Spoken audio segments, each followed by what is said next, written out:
Uba Ardent milar basaya moit, u Presiden jangka Voice of the People Party. Ulong bahak ni kisngi bamenta, kajing bamsap, kalanang jelay haki bebun ke benta, lakalong hakayo kami ujam, barwat banlong MLA ru, haki ni kisngi, lahap ban thied daka pisah.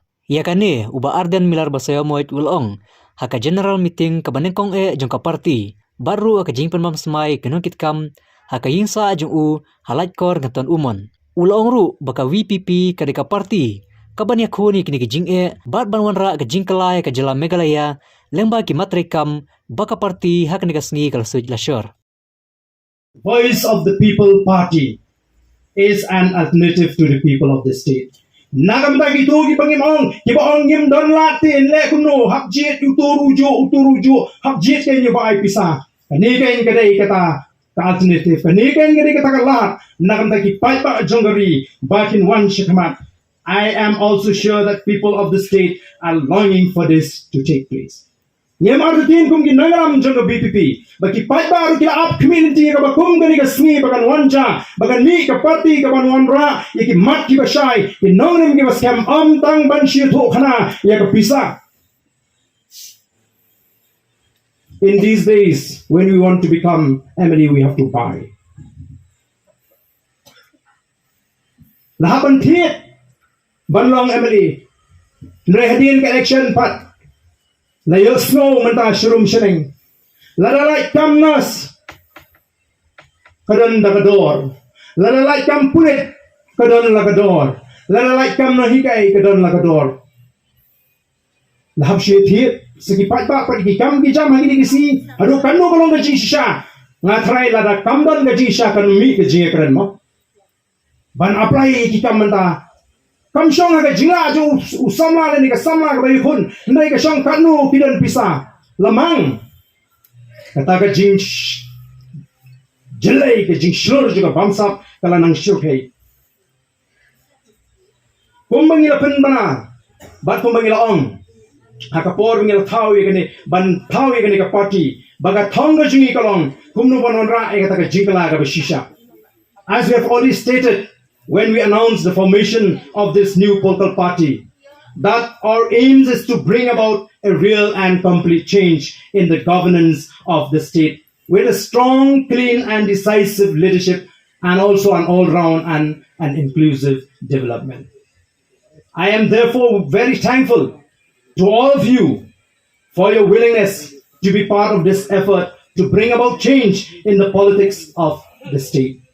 Change is possible only, can take place only if we can get the support and cooperation from all the people who are concerned with the well-being of the state.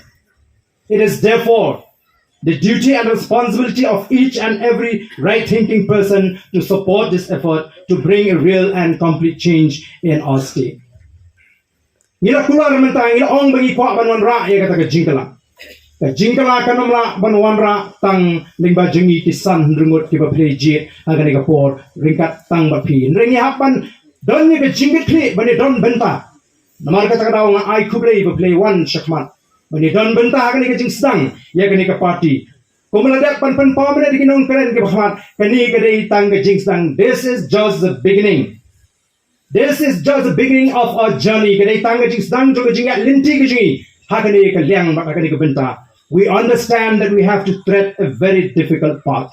Ni sutu kum ka party ka ban yang persya ega bor pisa ha ka por election kandai ka ba tamini ha ka jingat linti. Therefore, no matter what comes in our way, our commitment to the cause will not be weakened. Namang ta abing in raikot in rai rangba ja ka baja long ka balong ka ai ka balapan wan ha ka jingem ka jingi ha ka jingi kendo henry onnom pen kratno ya kata ka jing kut jimot ka jingi ka bangile kut jimot banwan ra ya kata ka jingkla ha ka nei kari ka be ka jingi. After we depart from here, I strongly hope that we will go back to our respective places with a renewed strength and commitment. Natip on ngilay klat no nang ni yin happen ya late no ashala ki jong gi gisem nre ha ringkat bat kata kaba ngilayo ya kata ki jing pen shot bor ki jimot ki prakhat ki jingi aga donot ka men sim ki jingi bat pen scam ya kata ka rai rang ba ka bangil rai wat num ala bati way ken kren persha ya kan ka nongrim nre yin pen snu tho ya ki bagadan tang kawai ka linti ladangi kwa ban I ka jingkerman nam tagi long din mandin bakata ka di bek tang bangin yok ya ka sinsha ka khadar ka bakot. We should also educate others on the urgent need to bring about a change in the state. Therefore, let us together work towards achieving the goal. Namar kata ka don kami ngi bangin net nang ni. Ngin pen klan ye gani ganong rim, ngin pen shayla mi kiway. Kanang bangila ban I ya kata ka jingkala.